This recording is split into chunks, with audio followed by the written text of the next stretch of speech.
"Stay in the basement, Mom. Guests are here." My own daughter slammed the door and turned the key, locking me in like a dirty secret.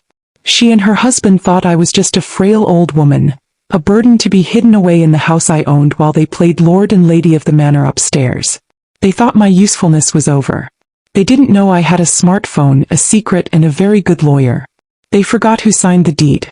And they were about to get a lesson in property rights they would never forget. Before I begin, thank you for listening to my story. It takes a lot to speak these truths out loud, but knowing you're out there listening reminds me that I'm not alone in this. Let me know in the comments where you're tuning in from and what time it is where you are. Now let me tell you what they did to me. My name is Evelyn Carter, and at 73, I had become an expert in the art of making myself small. It's a skill many women of my generation were forced to learn, a quiet, corrosive form of self-erasure for the comfort of others.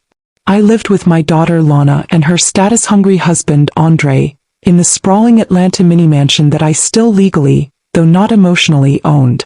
The house, with its soaring ceilings and gleaming hardwood floors, smelled not of the lemon polish I used to use, but of a faint, anxious air of desperation, the scent of a life lived on credit and appearances.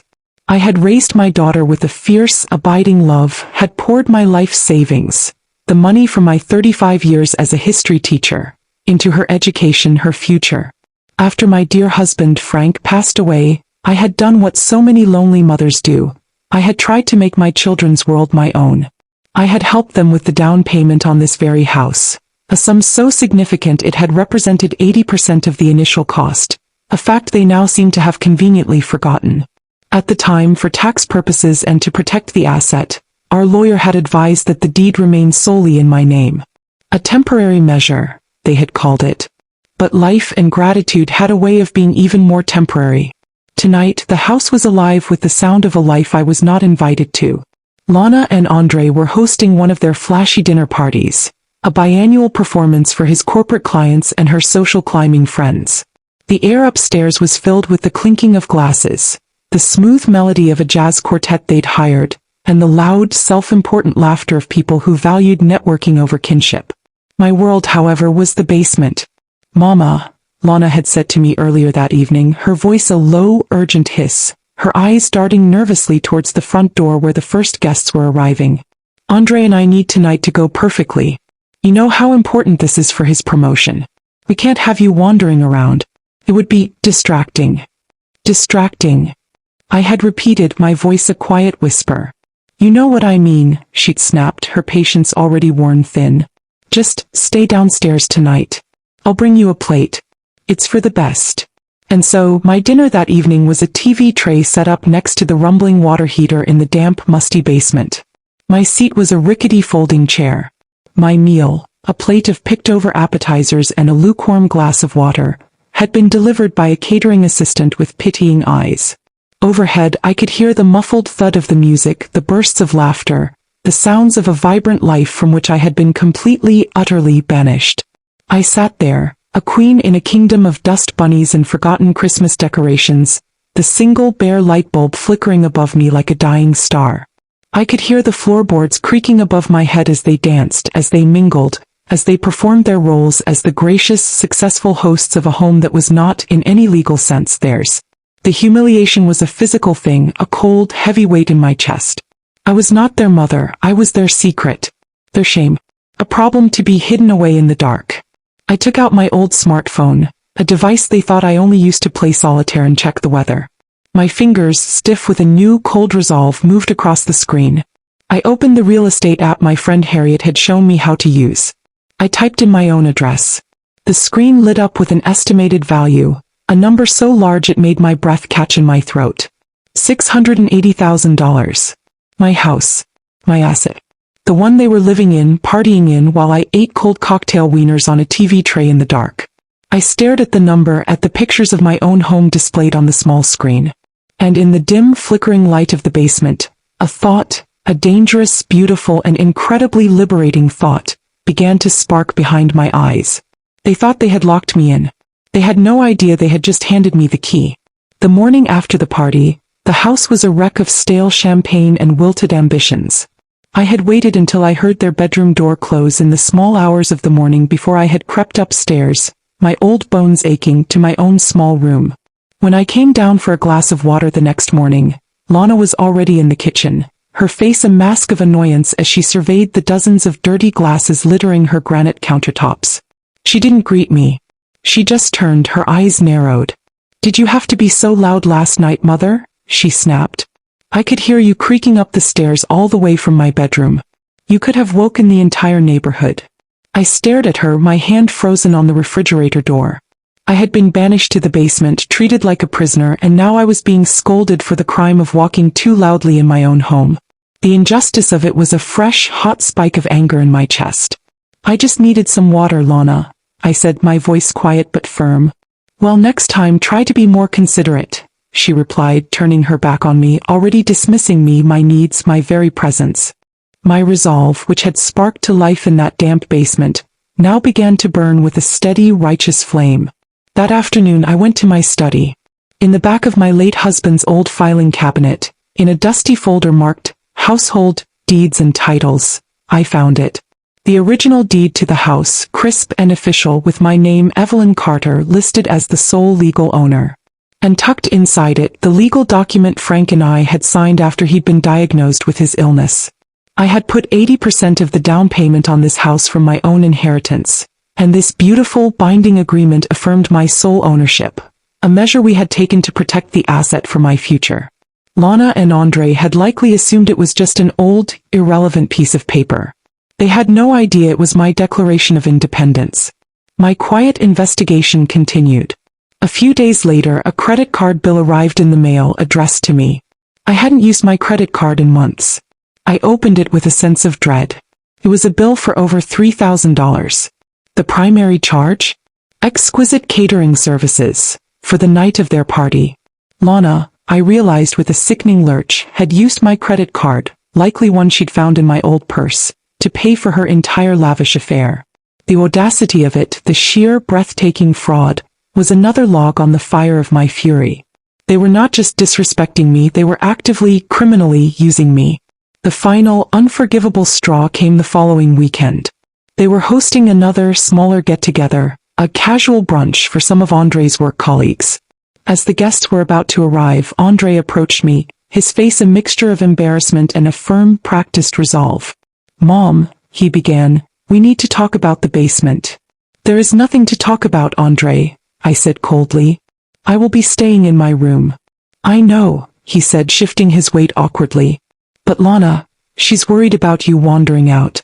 We just want to make sure there are no interruptions. So we've installed a keypad lock on the basement door."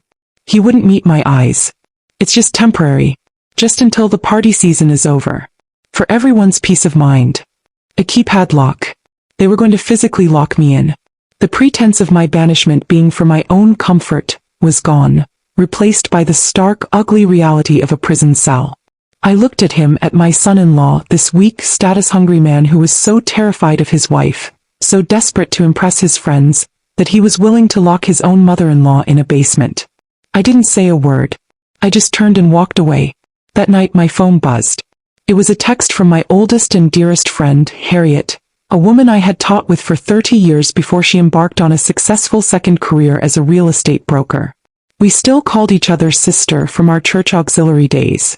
She was a woman of immense faith and even more immense common sense. "Hey Evie," the text read, "just heard from a colleague that there are some serious cash buyers circling your zip code looking for a quick sale. Big money. Call me." I stared at the text, a slow, dangerous smile spreading across my face. A cash buyer. A quick sale. My mind, the mind of a quiet, retired history teacher, began to work with a cold, strategic precision. Lana and Andre thought they had all the keys. They had the keys to my house, the key to my credit card, and now the keypad code to my basement prison. They had no idea that I, their silent, forgotten prisoner, was the one who held the only key that truly mattered, the key to the deed itself. And I was about to use it to lock them out of my life, permanently. The decision, once made, settled in my soul with a profound and liberating calm. The anger was still there, a hot, motivating core, but it was now encased in a layer of icy, strategic resolve. For years I had made myself small for their comfort. Now I would use their own arrogance, their own profound underestimation of me as the very tool of their downfall. I feigned meekness. I played the part of the defeated, slightly confused old woman they so desperately wanted me to be. I spent my days in the basement, my new suite, not with a book or my knitting but with my smartphone and a notepad. I made a list. A list of every cracked foundation block I could see, every sign of water damage from the leaky pipes Lana and Andre had ignored for years, every frayed wire in the ancient electrical panel. I took photographs, my hands steady, documenting the neglect of the very house they were so proud to show off to their friends. This was not just a home. It was an asset, and its liabilities were about to become their problem, not mine. I met my friend Harriet at a small, discreet diner across town the following Tuesday. I had told Lana I had a doctor's appointment, a lie that was surprisingly easy to tell. Harriet, her eyes sharp and full of a righteous fury on my behalf, was already there, a folder open on the table. "Evie," she said, her voice a low, urgent whisper, "I've pulled the comps. Houses in your neighborhood your size. They're moving fast and for a lot more than you think. The market is white hot right now." I slid my own folder across the table. It contained the deed, the legal agreement affirming my ownership, and the photos of the cracked foundation. She looked through them, a slow, predatory grin spreading across her face. "Oh, this is good," she murmured, tapping the deed with her finger. "Sole ownership. No liens, no cosigners. This makes it clean fast. Single-owner deeds sell the fastest, Evie. There's no messy spousal consent, no complications." She looked at me, her eyes shining. "And this," she held up the photo of the foundation crack, "this is our leverage. We needed a lawyer. Not just any lawyer, but someone sharp, discreet, and fast. Harriet made the call right then and there to a man named Mr. Boone, a real estate lawyer known for his quiet efficiency and his ability to close complex deals with a minimum of fuss. Our meeting with Mr. Boone was brief and to the point. He reviewed the documents, his face a mask of professional calm. He confirmed what Harriet and I already knew. "Mrs. Carter," he said, "your ownership is absolute. As there was never a life estate recorded for your daughter or her husband, they are, from a legal standpoint, tenants at will. You have every right to sell this property.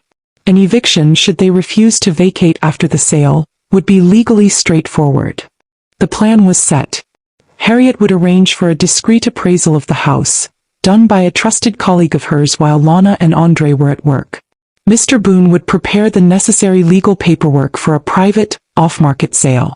And I would continue to play my part, the quiet, defeated old woman in the basement, journaling every insult, every condescending sigh, every time they forgot to bring me a proper meal. Each small cruelty was another nail in the coffin they were building for themselves. The appraisal came in even higher than Harriet had predicted. The land alone was worth a fortune. Within a week, Harriet, working through her network of high-net-worth clients looking for investment properties, had 2 competing, all-cash offers on the table. She met me again at the same diner, a triumphant, almost giddy look on her face. She slid 2 formal offer sheets across the booth towards me. Both were above the asking price. "They're both solid, Evie," she whispered, her voice full of a joyful excitement. "No contingencies. 14-day closing. They want it now." I looked at the numbers, the strings of zeros that represented my freedom, my justice, my future. I thought of the flickering basement light, of the TV tray, of my daughter's cold, dismissive eyes. I thought of the keypad lock on my door. I looked at Harriet, and for the first time in a very long time, I smiled, a real, genuine, and deeply dangerous smile. "Let's accept," I whispered. "The higher one." The decision was made. The contract was drawn up. My house, my home of 40 years, the one they thought was their prize, their inheritance, was about to be sold right out from under them. They had banished me to the basement. They had no idea I was running my entire war council from a booth at the Waffle House, a quiet old woman with a cup of coffee, a loyal friend, and a deal worth over $500,000. The 2 weeks that followed the acceptance of the offer were a masterclass in quiet, calculated warfare, a silent, ticking time bomb I had placed directly under the foundation of my children's arrogant, oblivious lives. The title search, as Mr. Boone had predicted, came back clean. My sole ownership was unassailable. The closing was set for a Friday, 14 days from the signing of the contract. While I continued my performance as the meek, forgetful old woman in the basement, eating the cold cereal and instant soup Lana would leave for me on the bottom stair, the wheels of my revenge were turning with a beautiful, inexorable logic. The first official shot was fired by the court clerk. On a Tuesday morning, a week before the closing, a formal tenant termination notice was posted on my own front door. It was a legal requirement, a notice to all current occupants that the property had been sold and that they had 30 days to vacate the premises. Mr. Boone had timed it perfectly. I was in my basement suite when it happened. I heard Andre's furious roar from the foyer. "What the hell is this?" I heard him shout. Then the sound of paper being ripped from the door. I could picture him, his face contorted with confusion and rage, ripping down the legal notice, assuming it was some kind of mistake, some bizarre prank. He would have no idea that the tenant being referred to was him. The second shot was even more delicious.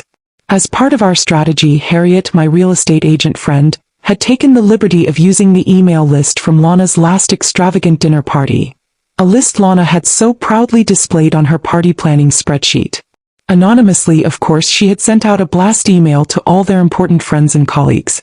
The subject line read, "Exclusive Open House, Prestigious Atlanta Mini Mansion."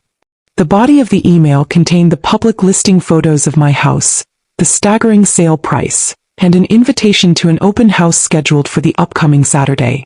The digital firestorm was immediate.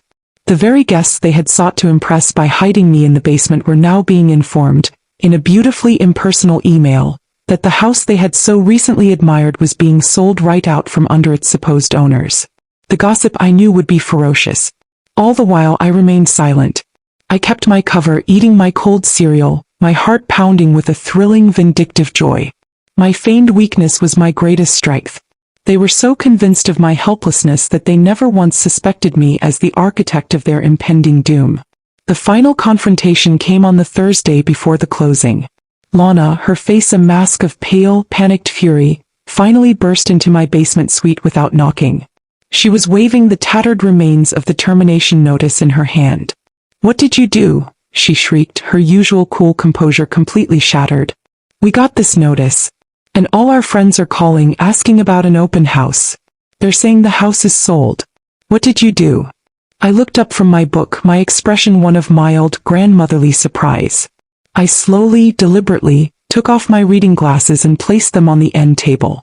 "Sold," I said, my voice a quiet, inquisitive murmur. "By goodness, that was fast." She stared at me, her mind clearly unable to process my calm reaction. "What do you mean, that was fast? Did you know about this? This has to be a mistake. Andre is on the phone with the bank right now." I sighed a small, sad sound. "Oh, Lana, my dear," I said, shaking my head slowly. "It's not a mistake. And your husband is calling the wrong people. The bank hasn't owned this house in decades." I stood up and walked over to my small locked file box. I took out a single, crisp, beautiful piece of paper. A certified copy of the deed. I handed it to her. "Check whose name is on the deed, darling," I said, my voice as soft and as sharp as a silk-covered razor. "And then ask yourself who has the right to sell this property." She snatched the paper from my hand, her eyes scanning the legal text with a frantic, desperate energy. I watched as her face went through a spectacular series of transformations. Confusion, disbelief, a dawning, horrifying comprehension, and finally, a look of pure, impotent rage as she saw my name and my name alone, listed as the sole proprietor. "You can't," she stammered, the paper trembling in her hand. This is our home. You gave it to us." "No, Lana," I corrected her gently. "I gave you a down payment. I gave you my love, my time, my labor. I gave you a place to live in my home, a place you then decided was the basement. The deed, however, the deed has always been mine." She just stared at me, her mouth opening and closing like a fish, her entire world, her entire sense of entitlement crumbling around her. "You have," I said, glancing at my watch, "approximately 36 hours until the closing is final and the new owners take possession. I suggest you start packing." The day of the closing was a masterpiece of controlled chaos, a beautiful, satisfying implosion of my daughter's carefully curated life. The morning dawned gray and drizzly, the sky weeping a sorrow that I no longer felt. From my new temporary home, a comfortable suite at an extended stay hotel that Harriet had helped me book, I received a text from her. "The Eagle has landed. Funding is confirmed. Closing at 2 p.m. My revenge was now an unstoppable force. A legal and financial hurricane bearing down on the quiet, unsuspecting suburban street where my daughter and son-in-law were still living in a state of stunned disbelief. I can only imagine the scene at my old house. Lana, her face likely a mask of tear-streaked rage, frantically throwing her designer clothes into expensive luggage. Andre, my son-in-law, a man who had always prided himself on his financial acumen, making a series of desperate, panicked phone calls, trying to secure an emergency loan, a line of credit, anything to stop the inevitable. But his credit cards, as I knew from the statements I'd seen, were already maxed out from funding their extravagant lifestyle. His bank, the one where he was no longer a valued client but a man on the brink of financial ruin, would have laughed in his face. The true moment of their public humiliation arrived at precisely 1 o'clock in the afternoon, in the form of 2 enormous moving trucks rumbling down their quiet, manicured street. The new owners, a lovely young couple expecting their first child, were not waiting. They had a schedule to keep, a nursery to paint, a new life to begin in the house they had legally, fairly purchased. Lana, I was told later by a gleefully observant neighbor, had run out onto the lawn, screaming at the moving crew, telling them there had been a mistake, that this was her house. The crew foreman, a large, no-nonsense man, had simply shown her his work order, signed by the new legal owners. Then at precisely 2:15, as the movers were carefully unloading a brand new crib, another vehicle arrived. A county sheriff's car. Mr. Boone, my lawyer, had anticipated their refusal to vacate and had arranged for a sheriff to be present to keep the peace during the transition of property. The sight of a uniformed officer on their pristine lawn, a quiet, authoritative presence overseeing their chaotic downfall, was the ultimate checkmate. The locksmith arrived shortly after, and under the sheriff's watchful eye, he began the satisfying, methodical work of changing the locks on every door of the house that had once been mine. My own arrival was timed for maximum impact. At 3 o'clock, after the new owners were inside and the chaos was at its peak, my Uber pulled up to the curb. I stepped out not as a frail, defeated old woman, but as Evelyn Carter, a woman of means, of power, of quiet, unshakable dignity. I walked past Lana and Andre, who were now sitting on the curb, surrounded by a pathetic pile of their hastily packed belongings, wedding gift china in a cardboard box, designer clothes draped over a lawn chair, a sense of profound public shame hanging over them like a shroud. They looked at me, their eyes full of a mixture of hatred and disbelief. I did not say a word. I just gave them a small, polite, almost imperceptible nod. I walked up to the new owners, who were standing on the porch looking slightly bewildered. I handed them a small, warm package wrapped in a clean dish towel. "I just wanted to welcome you to the neighborhood," I said, my voice clear and warm. "I baked you some of my sweet potato bread. I hope you build a lifetime of happy memories in this house." The young wife's eyes filled with tears. "Thank you," she whispered. "Thank you so much." As my own Uber pulled away from the curb, leaving them there amidst the ruins of their life, the first fat drops of a promised afternoon thunderstorm began to fall. The rumbling clouds seemed a fitting soundtrack to their spectacular implosion. I had not screamed. I had not raged. I had simply quietly sold the house over their heads. The proceeds from the sale, a substantial 6-figure sum, were already safely in my new trust account. I used a portion of it to purchase a sunny, beautiful 2-bedroom condominium downtown, with a view of the city skyline. And the rest? The rest was seed money. Seed money for my final, most satisfying act of revenge. I established the Carter Scholarship Fund for Overlooked Black Grandmothers, a foundation dedicated to providing educational grants and support for older women who, after a lifetime of service to their families, wished to return to school to learn a new skill, to start a new chapter. They had banished me to the basement because they thought I was worthless. I had taken that humiliation and transformed it into a legacy of empowerment for women just like me. My revenge wasn't just in their defeat. It was in my own triumphant, meaningful, and very public resurrection. The month that followed my quiet, decisive victory was a study in contrasts. My own life was blossoming. My new downtown condo was filled with light, with books, with the smell of fresh flowers. I was busy, engaged, setting up the board for the Carter Scholarship Fund, my days filled with a new and profound sense of purpose. Their lives, on the other hand, had imploded. I heard through the neighborhood grapevine that Lana and Andre were staying at a cheap, weekly rate budget motel on the other side of town, Their once proud collection of designer furniture and wedding china now crammed into a dusty storage unit. Andre, I was told, had been so distracted and humiliated by the public scandal that he had lost the big promotion he had been counting on. Their financial situation, already precarious, had become catastrophic. The local news had picked up the story of my scholarship fund. A reporter had interviewed me for a small segment on the evening news. I had told my story with a quiet, dignified grace, speaking not of my children's cruelty, but of my belief in the untapped potential of older women and the importance of honoring the matriarchs of our community. I had painted myself as a philanthropist, a community leader.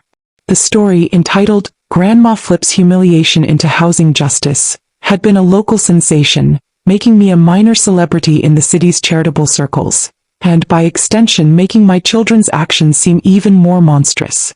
The inevitable call came one rainy Tuesday afternoon. It was Lana, her voice not the sharp, imperious tone I was used to, but a small, broken, whimpering thing. "Mama," she began, her voice cracking. Can we talk? Please." Her use of "mama," a word she hadn't used with any genuine affection in years, was a clear sign of her desperation. I agreed to meet her, not out of any desire for reconciliation, but out of a final, clinical curiosity. I needed to see the full extent of my victory.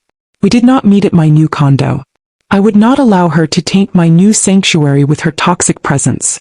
We met in the cold, impersonal lobby of her new home, the budget motel where she and Andre were living. The air smelled of stale cigarette smoke and despair. She looked terrible. Her expensive clothes were wrinkled, her face was pale and drawn, her eyes red-rimmed from crying. The polished, powerful woman who had banished me to the basement was gone, replaced by this pathetic, defeated creature. She wept. She apologized. She begged for forgiveness. She told me how hard their life was, how much they had lost, how sorry she was for ever having taken me for granted. It was a good performance, full of real tears and real self-pity. But I knew it was not born of genuine remorse. It was born of desperation. She wanted my help. She wanted my money. I listened patiently until she was finished. Then I reached into my handbag and took out a small velvet box. She looked at it, a flicker of greedy hope in her eyes. Did she think it was jewelry? A peace offering? I opened the box. Inside, nestled on the velvet, was not a piece of jewelry.